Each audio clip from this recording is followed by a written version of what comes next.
세상을 살다 보면 절망스러울 때가 있습니다. 언제 절망스럽습니까? 언제 절망스럽지요? 안 좋은 환경이 오래 계속될 때 우리는 절망스럽습니다. 경제 사정이 나빠진 지 오래됐는데 좀처럼 좋아지지를 않습니다. 질병에 걸렸는데 낫지를 않아요. 문제는 오래됐는데 그 문제가 해결이 되지 않습니다. 해도 안 되고 힘써도 좋아지지 않고 열심히 해봐도 결과가 신통치 않을 때 우리는 절망할 수밖에 없습니다. 신앙생활도 마찬가지입니다. 기도해도 응답이 되지 않을 때 우리가 낙심하고 절망하게 됩니다. 믿음 지키며 살고 말씀대로 사는데도 불구하고 내 환경이 좋아지지 않습니다. 주의 일을 위해서 충성하고 헌신하는데도 내 삶이 별로 잘 되지 않아요. 그럴 때 우리가 실망이 되고, 그럴 때 낙심이 되고, 그럴 때 우리가 절망을 느끼게 됩니다. 여러분, 이럴 때 어떻게 해야 되겠습니까? 낙심이 됩니다. 절망이 됩니다. 이럴 때 내가 어떻게 해야 되느냐 하는 겁니다. 오늘 본문에는 다윗이 절망스러운 상황에서 하나님께 기도드리는 내용이 나오고 있습니다. 다윗이 절망 가운데서 먼저 탄식을 했습니다. 어떤 탄식을 하고 있습니까? 오늘 본문 1절과 2절에서 다윗이 먼저 탄식하고 있는 것을 볼 수 있어요. 1절, 2절 본문 말씀을 한번 읽어보도록 하겠습니다. 시편 13편 1절 그리고 2절 말씀, 우리 한 목소리로 다 같이 한번 읽어보겠습니다. 여호와여, 시작. 여호와여, 어느 때까지니까 나를 영원히 잊으시나이까? 주의 얼굴을 나에게서 어느 때까지 숨기시겠나이까? 나의 영혼이 번민하고 종일토록 마음에 근심하기를 어느 때까지 하오며 내 원수가 나를 치며 자랑하기를 어느 때까지 하리까? 아멘. 다윗의 고통이 오래됐다는 것을 우리는 이것을 통해 알 수 있습니다. 그리고 아직도 그 고통이 해결되지 않았다는 것도 이 말씀을 통해 충분히 짐작할 수 있습니다. 고통의 시간이 하루 정도라면 우리가 견딜 수 있습니다. 며칠 정도만 고통이 있다, 그래도 참을 수 있어요. 한 주간이나 한 달 정도의 고통이라면 그래도 우리가 어느 정도 인내할 수 있습니다. 그러나 몇 달, 몇 년 고통이 계속되면 우리는 견딜 수 없어 탄식이 나올 수밖에 없는 것입니다. 다윗도 고통이 오래 계속되다 보니 그 믿음이 약해졌어요. 그리고 그 마음에서부터 탄식이 나오고 있습니다. 다윗의 고통은 어떤 것일까요? 아주 오래돼서 탄식할 수밖에 없는 다윗의 고통, 어떤 것입니까? 2절과 3절에서 힌트가 될 만한 단어들을 우리가 찾아볼 수 있습니다. 2절에서는 원수라는 단어가 나옵니다. 3절에서는 사망의 잠이라는 단어가 나옵니다. 사망의 잠, 죽음을 말하는 겁니다. 그러므로 지금 다윗은 원수들에게 죽음의 위기를 당하고 있다 하는 것을 알 수 있습니다. 그리고 그 죽음의 위기가 아주 오래됐다는 것도 우리는 이 말씀을 통해 충분히 짐작할 수 있습니다. 그러면 다윗에게 있어서 원수들이 주는 죽음의 위기는 어떤 것이었겠습니까? 그것도 아주 오래된 죽음의 위기, 어떤 것이지요? 다윗이 사울에게 10년 넘게 쫓긴 것을 말하는 것입니다. 다윗은 골리앗을 물리친 후에 사울의 뒤를 이을 왕으로 기름 부음을 받았어요. 이걸 시기한 사울이 군대를 이끌고 다윗을 죽이려고 쫓아다녔습니다. 다윗이 그걸 피해서 10년 넘게 도망을 다녔습니다. 다윗이 도망 다닐 때 그냥 놀이 삼아서 다닌 것이 아니죠. 여기저기 구경하면서 다닌 것이 결코 아닙니다. 사울이 죽이려고 하니까 그것을 피해서 죽기 살기로 피하고 도망친 것, 이것이 바로 다윗이 당했던 고통이었습니다. 이스라엘 땅이 우리나라 강원도만 하기 때문에 군대를 이끌고 뒤지면 얼마든지 찾아낼 수 있어요. 다윗 찾는 거 너무나도 쉬운 일입니다. 그러니 그걸 피해서 도망 다니는 것이 이 다윗에게는 얼마나 힘들었겠습니까? 10년 넘게 도망 다니라고 너무나 힘들고 너무나 고통스럽고 그리고 여러 가지로 힘들었습니다. 이 다윗이 이렇게 도망 다니면서 뭘 했습니까? 다윗이 10년 넘게 도망 다니면서 다윗이 뭘 했지요? 하나님, 언제까지입니까? 언제까지 내가 도망을 다녀야 합니까?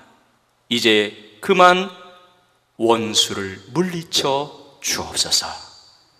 다윗이 하나님께 기도했어요. 10년 넘게 도망을 다니면서 계속적으로 하나님 앞에 드린 기도가 바로 이거였습니다. 그런데 여러분, 그런 기도를 다윗이 드려도 문제가 해결되지 않았어요. 10년 넘게 도망을 다니면서 이런 기도를 반복적으로 하나님 앞에 드렸는데 그 기도가 쉽게 응답이 되지 않았다는 것입니다. 그러니 여러분, 다윗이 얼마나 힘들었겠습니까? 다윗이 얼마나 고통스럽겠어요. 더군다나 기도에도 응답이 없을 때 다윗이 낙심할 수밖에 없었습니다. 그래서 오늘 본문에서 그 낙심 가운데 탄식하고 있는 것입니다. 여러분, 우리의 삶에도 언제 탄식이 나오지요? 낙심할 때 나오지요. 절망할 때 나오지요. 기다려도 소망이 없을 때 우리의 마음에서부터 탄식이 나올 수밖에 없는 것입니다. 우리에게도 낙심할 일이 많습니다. 절망스러운 일이 한두 가지가 아닙니다. 그리고 오래됐지만 해결이 안 되고 해결될 기미도 전혀 보이지 않을 때 우리는 당연히 탄식할 수밖에 없습니다. 그런데 여러분, 이런 상황, 낙심의 상황, 절망의 상황, 이런 상황에서 우리가 탄식할 수밖에 없는데, 그렇다면 이럴 때 어떻게 하는 것이 신앙적인 방법이겠습니까? 분명히 낙심입니다. 절망입니다. 탄식의 상황입니다. 그래서 모든 사람들이 다 탄식을 하고 있습니다. 그런데 그것은 인간적인 방법이고, 그런 탄식의 상황에서 어떻게 하는 것이 신앙적인 방법이겠습니까? 바로 이런 탄식의 상황에서 우리 성도들은 뭘 해야 되겠습니까? 뭘 해야 될까요? 세상 사람들처럼 그냥 탄식하고 있어야 되겠습니까? 낙심하고 절망하는 가운데 그냥 머물러 있어야 되겠습니까?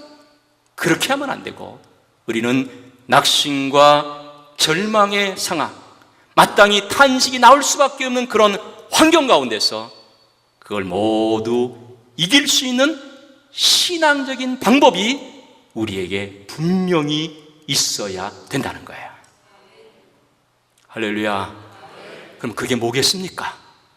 낙심이고 절망이고 탄식의 상황인데 어떻게 하는 것이 신앙적인 방법이겠습니까? 어떻게 하는 것이 신앙의 방법이죠? 하나님 앞에 기도하는 것입니다. 지금까지 기도해서 응답을 받지 못했을지라도 그럼에도 불구하고 다시 기도하는 것이 탄식을 벗어나는 방법이고 낙심과 절망을 극복을 할 수 있는 중요한 방법이라는 것을 기억하면서 하나님 앞에 다시 한번 기도할 수 있는 여러분 되시기를 예수님의 이름으로 축원합니다. 할렐루야. 중요한 것은 기도해야 되겠는데 낙심과 절망과 탄식의 상황을 이기기 위해서는 마땅히 하나님 앞에 기도해야 되겠는데 우리가 낙심과 절망과 그리고 탄식의 상황에서는 기도조차 하기가 힘들 때가 많다는 거예요. 탄식의 상황에서 하나님 앞에 기도하는 것이 결코 쉽지가 않다는 것이죠. 그럼에도 불구하고 우리가 다시 하나님 앞에 기도해야 됩니다. 어떻게 하면 기도할 수 있을까요? 어떻게 낙심과 절망과 탄식의 상황에서 다시 하나님 앞에 기도할 수 있을까요? 하나님이 어떤 분인지 다시 깨닫고 믿으면 하나님 앞에 우리가 다시 기도하는 사람이 될 수 있는 것입니다. 하나님이 어떤 분인지 다시 한번 깨닫고 그 하나님을 믿으면 비록 낙심과 절망과 탄식의 상황에서도 다시 하나님 앞에 기도할 수 있는 용기와 담대함과 믿음이 우리에게 생기게 되는 것입니다. 할렐루야. 하나님은 어떤 분입니까? 하나님이 어떤 분이라는 것을 믿어야 우리가 다시 기도할 수 있겠습니까? 두 가지를 믿어야 돼요. 하나님은 약속을 지키시는 분이다. 이것을 믿어야 됩니다. 하나님은 약속을 지키시는 분이다. 이걸 믿으면 낙심과 절망과 탄식의 상황에서도 다시 하나님 앞에 기도할 수 있는 용기와 담대함이 우리에게 생기게 된다는 거예요. 하나님은 약속을 지키시는 분입니다. 3절에 다윗이 탄식의 상황에서 기도하지요. 기도할 때 하나님을 부릅니다. 뭐라고 하나님을 부릅니까? 여호와 내 하나님이여, 이렇게 부르고 있어요. 여호와라 그랬습니다. 여호와는 언약을 지키시는 분이라는 것을 강조할 때 쓰는 표현입니다. 하나님은 아브라함에게 창세기 12장 2절에서 약속해 주셨어요. 내가 너로 큰 민족을 이루고 내게 복을 주어 내 이름을 창대하게 하리니 너는 복이 될지라. 그리고 하늘의 별과 같이 바다의 모래같이 후손이 많을 것도 약속해 주셨습니다. 이 약속대로 하나님께서 아브라함에게 이루어 주셨지요. 이 약속대로 이삭에게도 이루어 주시고 야곱에게도 이루어 주시고 요셉에게도 이루어 주셨습니다. 그래서 여호와는 언약하시고 그 언약을 반드시 이루시는 분이라는 거예요. 그런 하나님을 믿고 다윗이 기도할 때에 그 여호와를 바로 내 하나님이라고 고백하면서 그렇게 부르고 있습니다. 성경에 나오는 많은 사람들에게 약속을 이루신 바로 그 하나님이 내 하나님이라고 고백하면서 하나님을 부르고 있는 겁니다.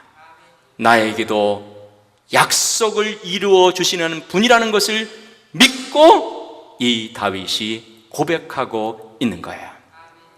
우리도 하나님 앞에 낙심과 절망과 탄식의 상황에서 다시 기도하기 위해서는 뭘 믿어야 되느냐? 하나님은 약속을 반드시 지키시는 분이다. 이것을 믿어야 된다는 거예요. 탄식 중에서 낙심과 절망의 상황 가운데서 약속 지키시는 하나님을 믿고 여러분이 다시 한번 기도할 수 있기를 바랍니다. 할렐루야. 또 하나, 하나님이 어떤 분이라는 것을 믿어야 다시 기도할 수 있을까요? 어떤 하나님을 믿을 때 다시 기도할 수 있을까요? 하나님은 나를 생각하사 응답해 주시는 분이다. 이것을 믿으면 우리가 낙심과 절망과 탄식의 상황에서도 다시 하나님께 기도할 수 있습니다. 3절에서 여호와 내 하나님이여 나를 생각하사 응답하시고 그랬습니다. 하나님은 어떤 분입니까? 나를 생각하사 응답해 주시는 분입니다. 생각한다는 것은 나를 주시한다는 거예요. 내 형편도 주시하시고 내 눈물도 주시하시고 내 한숨과 답답함과 탄식도 주시하시는 분이라는 거예요. 주시하시다가 어떻게 하느냐? 응답해 주신다는 것이죠. 하나님께서 나의 탄식을 주시하시다가 응답하시면 어떻게 됩니까? 탄식이 소망으로 바뀌게 돼요. 탄식이 기쁨의 노래로 변화가 되는 것입니다. 그러므로 우리가 탄식 중에서도 나를 생각하사 응답하신 하나님을 믿으면 우리가 다시 하나님께 기도할 수 있습니다. 그럴 때에 탄식이 기쁨과 소망으로 바뀌게 될 줄로 믿습니다. 할렐루야. 다윗이 탄식에서 벗어나 기도합니다. 뭐라고 기도하지요? 내 눈을 밝게 해 주옵소서. 3절에서 나의 눈을 밝히소서 그랬습니다. 영적인 눈을 밝혀 달라는 것입니다. 환경 바라보면서 낙심하고 절망하고 탄식하는 것이 아니라 하나님을 바라보고 소망을 갖도록 인도해 주옵소서. 그렇게 기도하고 있는 거예요. 우리가 탄식할 수밖에 없는 환경에서 해야 될 기도는 영안을 열어달라는 기도입니다. 영적인 눈이 열려야 돼요. 그저 현실만 보고 어려움만 보고 고통만 보고 육신의 문제만 육적인 눈으로 바라볼 것이 아니라 영적인 눈으로 그런 가운데서도 하나님을 바라보고 전능하신 하나님을 바라보고 하나님의 약속을 믿고 응답해 주실 하나님을 믿을 때에 탄식이 기쁨으로 바뀌고 절망이 소망으로 바뀌게 되는 것입니다. 여러분, 성도는 육적인 눈으로만 보는 사람이 아닙니다. 성도는 영적인 눈으로 바라볼 수 있어야 돼요. 그러려면 영적인 눈이 열려야 되는 것입니다. 엘리사 시대에 아람 왕이 엘리사 선지자를 죽이려고 예루살렘 성을 완전히 포위했습니다. 엘리사의 종이 아침에 일어나 보니까 아람 군대가 완전히 에워쌌어요. 그 종이 너무나 놀라서 이 엘리사 선지자에게 고했죠. 큰일 났습니다. 아람 군사가 완전히 포위했습니다. 이제 꼼짝없이 죽게 됐습니다. 이때 엘리사 선지자가 뭐라고 합니까? 두려워하지 말아라. 우리와 함께한 자가 그들과 함께한 자보다 많으니라 그랬습니다. 그리고 기도하기를 종의 눈을 열어 보게 하소서. 종의 눈이 열렸지요. 엘리사 선지자 주변으로 불말과 불병거가 가득 호위하고 있는 것을 영적인 눈으로 보게 됐습니다. 영안이 어두운 사람과 영안이 밝은 사람은 분명히 차이가 있습니다. 영안이 어두운 사람은 모든 것을 육신의 눈으로만 봅니다. 영안이 어두운 사람은 환경만 봐요. 부정적인 것만 봅니다. 안 되는 것만 봅니다. 그래서 낙심하고 절망하고 탄식하는 거예요. 그러나 영안이 밝은 사람은 모든 것을 영적인 눈으로 봅니다. 땅만 보는 것이 아니라 하늘을 봅니다. 사람만 보는 것이 아니라 전능하신 하나님을 바라보게 되는 거예요. 부정적인 것만 보는 것이 아니라 긍정적인 것을 봅니다. 사람의 방법만 보는 것이 아니라 사람의 방법은 없을지라도 거기서 하나님의 방법, 하나님께서 열어주시는 새로운 길, 이것을 볼 수 있게 되는 것입니다. 그러므로 우리가 영적인 눈이 밝아져 영적인 눈으로 모든 것을 바라보면 비록 낙심과 절망과 탄식의 상황에서도 얼마든지 기쁨과 소망을 갖게 되는 겁니다. 여러분의 영안이 밝아지시기를 바랍니다. 영안이 밝아져 어렵고 힘들고 고통스러운 현실 속에서도 항상 소망과 기쁨을 누릴 수 있는 여러분 되시기를 바랍니다. 할렐루야. 절망 가운데 탄식했던 다윗이 기도했습니다. 그랬더니 절망이 소망으로 바뀌었어요. 탄식이 기쁨으로 바뀌었습니다. 그래서 5절과 6절에서 뭐라고 고백합니까? 두 가지를 고백하지요. 하나는 주의 구원을 기뻐한다고 했습니다. 그리고 또 하나는 여호와를 찬송한다고 했습니다.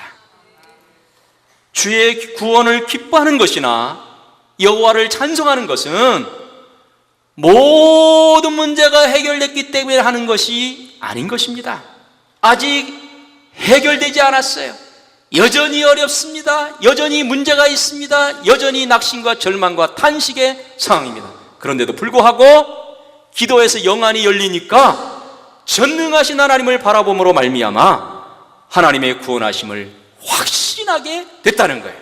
그래서 찬송이 나오게 됐다는 것이지요. 그러므로 여러분, 영안이 열려야 돼요. 영안이 열리려면 기도해야 되지요. 기도할 때 영안이 열립니다.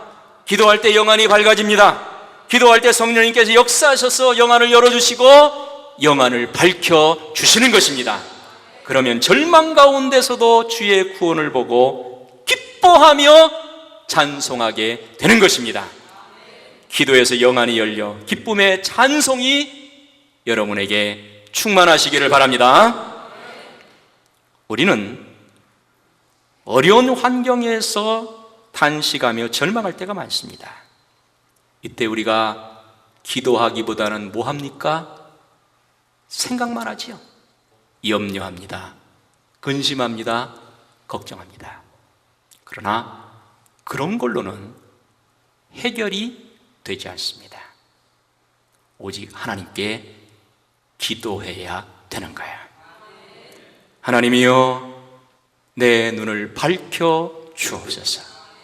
영안이 밝아지게 하여 주옵소서. 영안이 열려 현실만 보고 사람만 보고 세상만 보는 것이 아니라 전능하신 하나님을 바라봄으로 말미암아 기쁨의 찬송을 돌릴 수 있도록 인도해 주옵소서.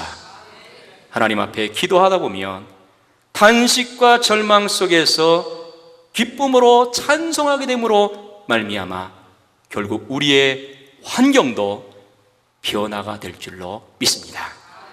하나님께 기도해서 여러분의 영안이 열려 현실의 모든 상황 가운데서도 기쁨과 찬송으로 하나님 앞에 영광을 돌리다가 결국 환경까지 다 변화되는 놀라운 역사를 여러분이 체험하게 되기를 예수님의 이름으로 축원합니다. 축원합니다.